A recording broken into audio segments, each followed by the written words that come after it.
Hello and welcome to the 4th International Queer Buddhist Conference 2024 with the title Buddhism is Trans, and with beloved keynote speaker FreshWhite. A warm welcome to all the respected venerables, and also warm welcome to every sibling, whether you are queer or an ally, a Buddhist, or feel connected to any other religion or philosophy or not, no matter where you come from, which color, or how you identify. I am Jampa, or Dr. Jampa Wurst, very German name, founder of the IQBCs and main organizer. My pronouns are they, them. Since the first IQBC in 2021, the IQBCs have become an annual event in addition with the monthly conscious connections, which have their focus on art and meditation. IQBC is meant to be a safe space for us all, where you have your global home, your family, and you are loved and respected. Everybody of us knows how bullying feels. So this is really meant to be a safe space. Bullying will not be accepted. And for my nerdy Star Trek fans, this is the prime directive. Respect. I'm happy that I have been supported from the beginning of my idea founding IQBC, especially by my webmaster Melanie, an ally, who also is a beautiful yoga teacher, and you can find her on YouTube. Her partner Lucas helps with advice when technical difficulties occur as a volunteer. My long-term friend Miriam here, whom I know from the times when we studied at the Free University in Berlin, has been supporting me with creating an awesome virtual space in Gathertown, which she changes over the years and added new spaces. And so you can walk through the times back and forth, if you will. Then you can watch exhibitions, for example, from Noor Lazar, experiencing her development in her exciting drawings over the last 3 years. You also can listen to performances or watch videos. Or you go on stage for the open mic and do rap or whatever, if you are courageous enough. But you also can meet there with old or new friends during the conference for private chats, which are highlighted.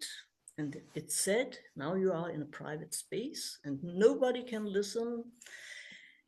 Or there, you can just enjoy the beautiful surrounding, as I said, with Zen garden or with a library.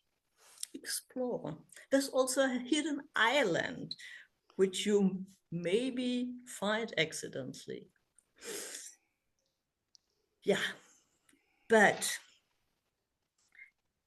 you got 2 links. The one for Zoom, which is here, you made it to Zoom.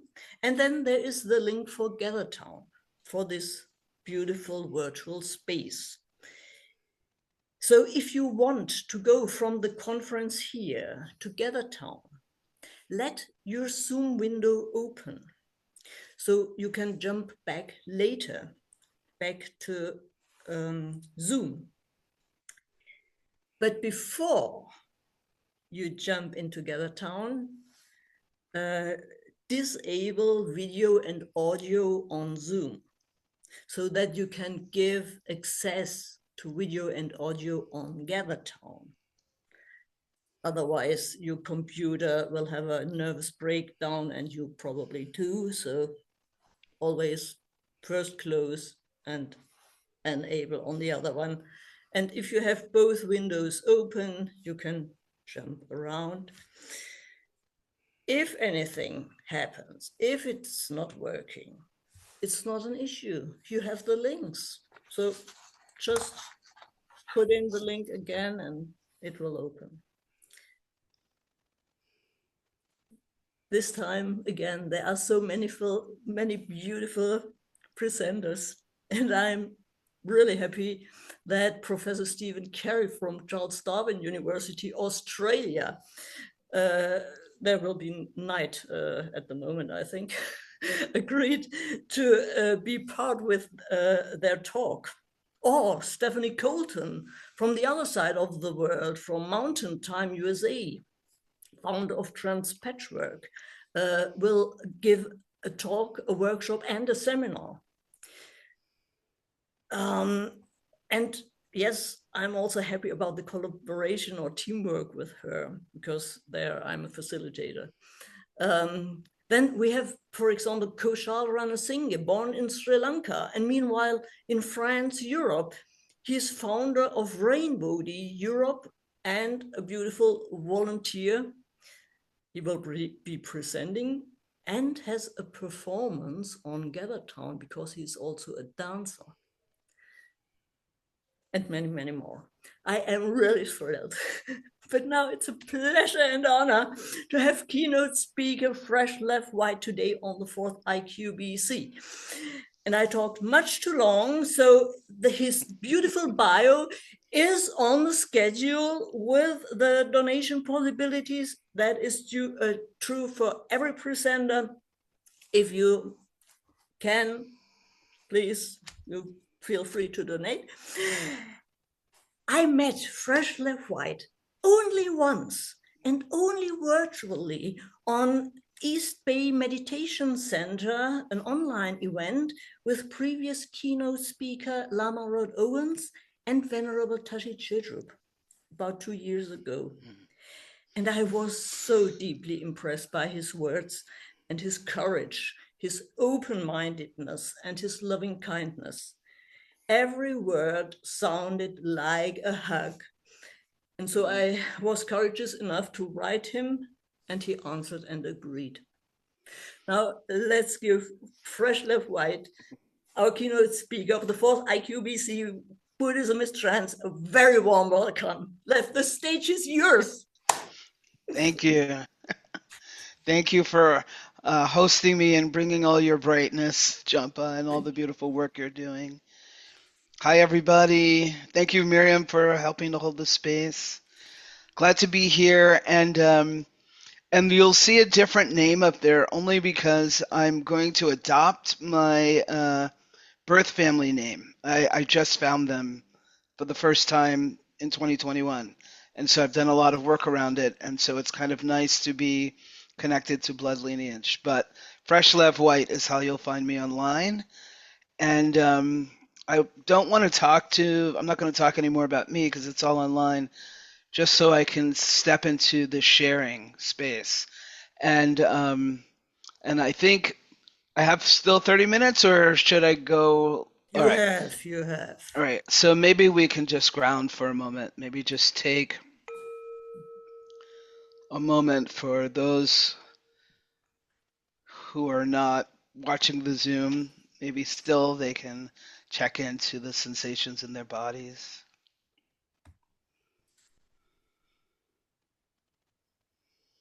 And perhaps noticing just the cadence of your breath, noticing your breathing.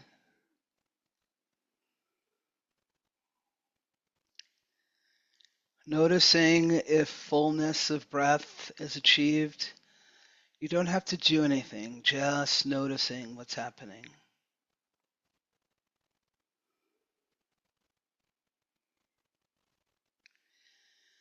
And on our next exhale, perhaps we can let the planet hold us. So releasing ourselves to the planet,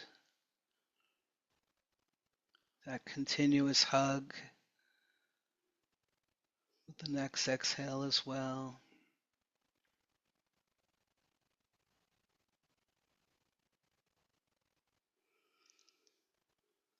And even if we can't attend to it in this moment, We might simply acknowledge what's in our hearts, what's going on in our hearts. You can always put your hand on your heart if that's helpful. Just acknowledging it can bring a little ease, or it might bring some other emotions, and those are allowed, just being with what is, but we want to at least acknowledge.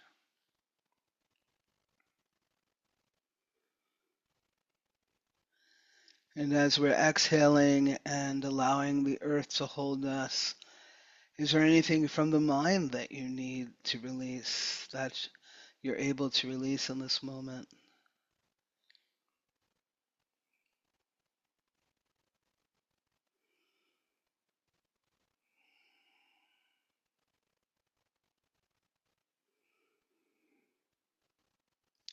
And we might imagine that each inhale just validates all of us, just who we are.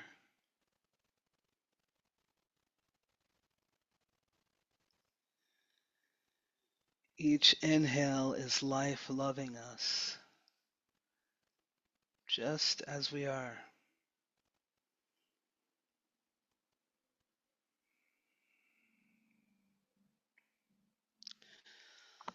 And I'll ring the bell in the moment and we'll come back and I'll offer a short teaching.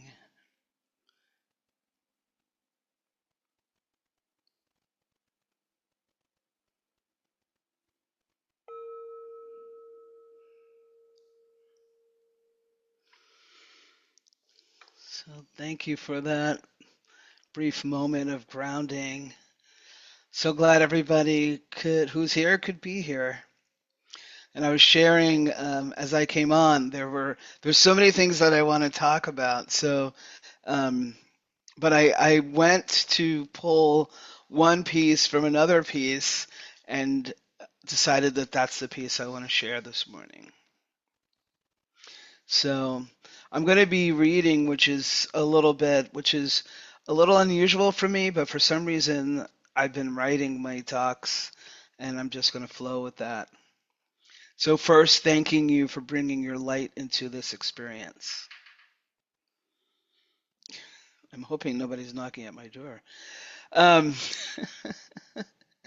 there is so much to be grateful for at this time, and yet we're all grieving. It is important to honor our grief, to take time, roll in it, smell it, taste it, feel it, while we must be aware of holding too tightly to grief. We must also be aware of when we're stepping over it. Suffering is a part of our experience. We know this in our practices and in our life. It's not your fault. It's not our fault when we experience pain. This is part of life. And it is our responsibility to know what we need and to take care of ourselves. And we can forget that at times as we witness other people suffer. Please know that you're not alone. It's just the number one and so important. Even if it's just the people in this space at this time who are come for relief, you're not alone. And that there are so many people across the world, some of them in this space, who are also suffering beyond, and I'm not just talking about the suffering that we're watching on TV, but just in our own lives and experience. Moment by moment, our mindfulness practices can allow us to know ourselves deeper and more wisely sense into the needs of ourselves and at times others. This knowing of what is needed in a particular time or space allows us to create safety and to meet access needs. I meant to ask, hopefully everybody can hear me okay, speaking of access needs. And we're not doing this to fix, but instead to connect to ourselves and to the people around us. alerting us to what's being called forth moment by moment. And we simply can't do that unless we have a deep practice of connecting and loving ourselves. It doesn't mean we don't have wounds or traumas of our own. It means that we live in an engagement of healing them so that we can open to the gifts of the Dharma, spirit, compassion, and life itself, which allows us to bypass blame and delusion and moves us more towards self-compassion and healing. Meeting our own selves, our own hearts openly in this way that honors our deeper wisdom is a gift of mindfulness and compassion. This is a problem with reading, is that I put my own words in there. Meeting ourselves with open love heart, one that honors our own deeper wisdom, is a gift of mindfulness and compassion. It's amazing how easily we will trust, and this is, I'm remembering when I was writing this, it's amazing how easily we will trust Siri and Alexa and not honor our own heart's calling. We were trained to ignore our inner voice, and or at some point it became distorted. It's no surprise that many of us live on some level with mental distress, ADHD, PTSD, CPTSD, and onwards. We were set up, depression, and the list goes on. As well, the stress of the world and or from our near ones can impact our bodies in negative ways. Wise compassion and compassion practices remind us it's not our fault. It's not our fault that people don't respect us, people don't love us, people don't accept us. They've got their own suffering going on, and it's not our fault that we experience these exclusions or these ways that it seems that people may want to write us off. How do we connect to ourselves and each other while witnessing violence of all forms in the world or near? We first acknowledge the pain we may be experiencing. We allow ourselves to be angry if needed. We grieve as possible. And when grieving comes, we grieve as possible when grieving comes. That is our ongoing work. And tears are welcome from you as you practice holding yourself right now, you and all of the younger yous. And I want to invite you, if you haven't done so already today, to give yourself a hug. To give yourself a hug, to hold on to this precious gift that we've been given, this life, to acknowledge the pain and the suffering. And maybe there's even joy, but there's just something about holding on and acknowledging our humanity, acknowledging our experience. I often do this in the beginning, but I'm going to ask you, if you have your screens on and even if you have them off, if you can just take a moment to look at the folks who are around you, look who are with us at this moment. And as you look around, if you can take a pause at one person and offer them a wish for self-compassion, a wish for safety, and a wish for ease. And you may simply say, may you love yourself just as you are. May you be kind to yourself no matter what's happening. May you live with peace and ease. A few years back, I had this, every few years questions come up for me. I don't know if I have one this year, actually. But every few years a question comes up for me. I might have moved on from that one. And this question was, can we be compassionate anyway? Can we love ourselves no matter what? Suppose those are the questions of life. Suppose those are the ultimate questions. I kind of believe that they are. Did you love yourself through this life experience? Did you offer yourself compassion at this time? And for anybody who's feeling this rejection of not deserving or this sense that other people need it more than you, if you can put that down for a moment, I want to offer that when you practice being love, when you practice being compassion, which means you have to take that on yourself, you're impacting the whole world, everybody around you. That energy that you put out when you say to yourself, I have a friend who says to herself, oh dear, oh, that hurt, that feels sad. Oh yeah, we didn't do our best. We didn't do our best, and it's okay. When we're practicing loving ourselves, we begin to radiate love to other people. And it's coming from, I think, it kind of avoids the codependence actually, because it's just sincere, pure love. We get to choose to be that. I'm going to offer some practices, but I want to say one more thing. I just it went that way, and I'm hoping it comes back around. Um, and I think it goes out to, yeah. One of the ways that we practice self-compassion is to not re-traumatize ourselves, to get out of the practice of re-traumatizing. And what that means is we know that there are harms happening in the world. There have always been harms happening in the world, and I'm not saying that to belittle them. What I'm saying is that there will likely be, will continue to be harms happening in the world.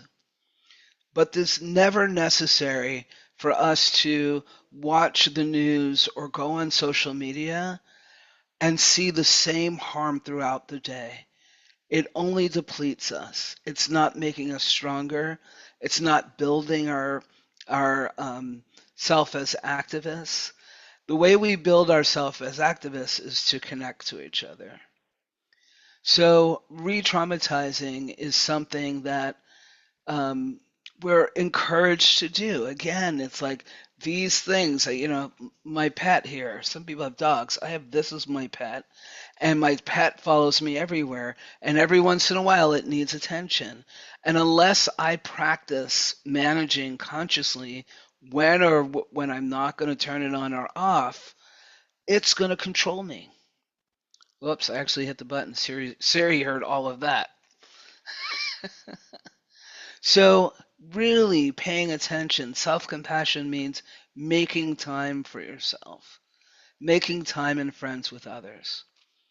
The other gift of self-compassion it is that it the word that comes up for me is like obliterate, and it's like with self-compassion we get to connect deeply with others. Hopefully, those others as well who are practicing self-compassion. Right? Again, it's all practice, but people who are on a similar path. These kinds of connections can support one of the most dangerous tools that we have, or it's not even our tool. It's called lateral oppression. So that I can easily, if I'm not connected to myself, I can easily find ways to judge you. I can easily find ways to disconnect from you.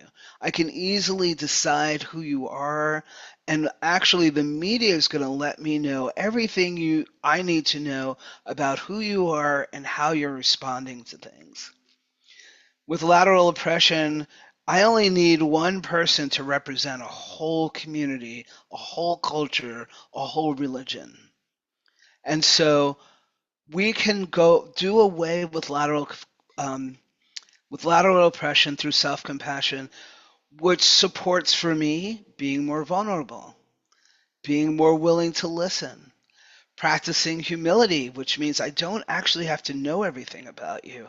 I actually want to learn from you who you are. And it doesn't mean that I want to necessarily stay connected, but what if I don't understand what the trauma is that you're working with and working through, then we can't really get connected. And I'll give an example of what I mean by that. Um, some people are experiencing historical traumas, and so they're always on defense. So that's one way to look at it. Some people, the trauma might simply be not being heard, and so I want to be able to offer more space for them to be heard. For other people, the trauma might be just being misrepresented by media. Um, so I want to be able to actually lean in and get to know others. So that I'm pulling just from this idea, a much longer talk that that I'm hoping you'll engage with, because you can find talks on Sangha and how important it is to connect and hear and get to know and grow in the Dharma together, and or if you're practicing in another spirituality, having other people who can reflect what you're learning, and you them. So I'm going to loop back around and talk about the practices, these practices, as we started talking about grieving. We want to work with our anger or our fear. Um, and what I offered at a talk last night was the importance of forgiving our younger selves. That's part of the compassion. So that when we look back at ourselves at 10, 15, 20, even 30, that we can be loving, understanding that that person is not who we are now, understanding that that person didn't know what we know now. So how can we meet this fullness of ourselves with kindness and compassion? I shared that I went to a forgiveness workshop, and much to my surprise, what I found myself doing was asking my younger self to forgive me for any blame I had put on them, for continuing to reprimand them for something that they did not know what they were doing. So being able to do this helps bring us closer to ourselves, helps to bring us more aligned. Well, that's an offering, along with the not re-traumatizing part. And I'm going to close out with a practice, but I want to with some phrases, and I want to offer you a challenge that is to see if you can turn off your phone for an hour a day. That is one option. Second option is that you don't look at any news for the first 2 to 3 hours of your day. So I think that's probably challenge enough for most. So turn off your phone for an hour a day, and or not look at the news for the first 2 to 3 hours, because that's when you're setting up your day. Um, I fill that time with gratitude practice, the question of how can I serve, and the question of how can I take care of myself best today. Those are three questions that can replace. And you can write it out, you can just do it in your mind, you can do it in your practice, but that can replace the gloom and doom. Grieving, working with anger or fear when grounded with equanimity, which we're not talking about today, but you can do some work around. While being bathed in compassion can help bring us to our fullest ability to meet and support ourselves and others during these times.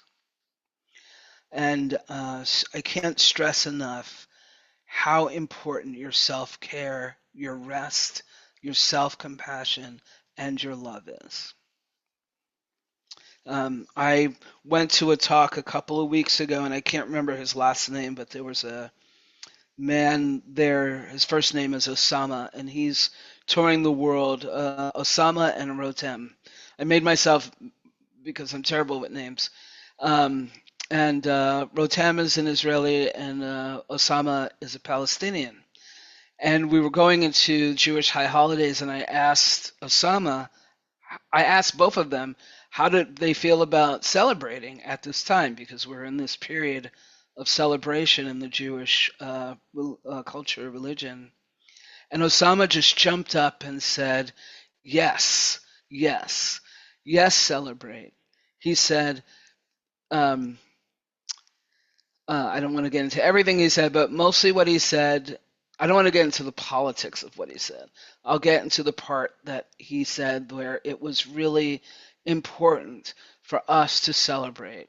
And the reason I asked that is because I was affirming that for me and what I'm teaching is that as we celebrate, whatever it is that you're celebrating, but you definitely deserve to exercise joy, you definitely deserve to exercise connection and play.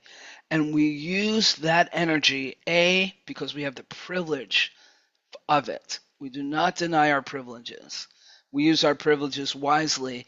And that energy from the joy and play and celebration impacts the world around us. And whether we just allow it to flow and go, or we want to direct it towards those that's suffering, keeping first what you need for yourself, because you first, um, that's how we create the world we want to live in. We are loving, we are cared for, we are rested, we are peaceful. The people around us become more loving, more restful, more peaceful. So that's how we create it. So, all right, I just solved all the problems of the world. Let's, with your help, I know this is complicated, but let's take a moment. I'll just do a couple of phrases and then we'll go into silence.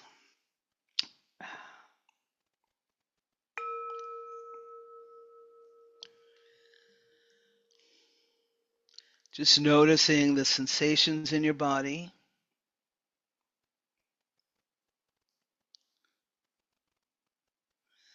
There were a lot of words, some not clear, some didn't land for you.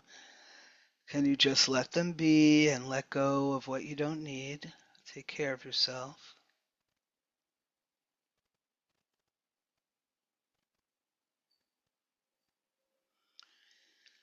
And you may offer yourself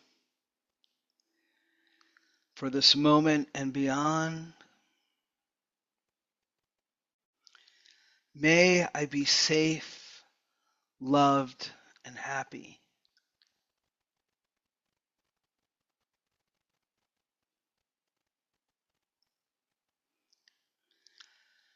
May I be safe, loved, and happy.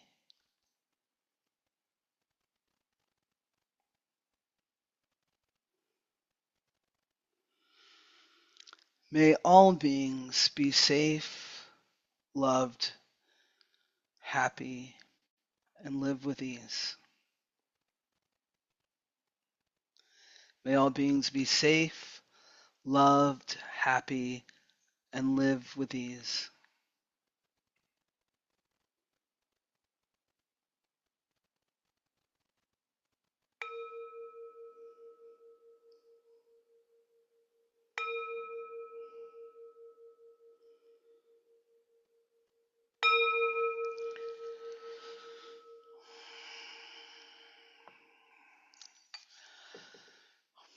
Thank you for your presence.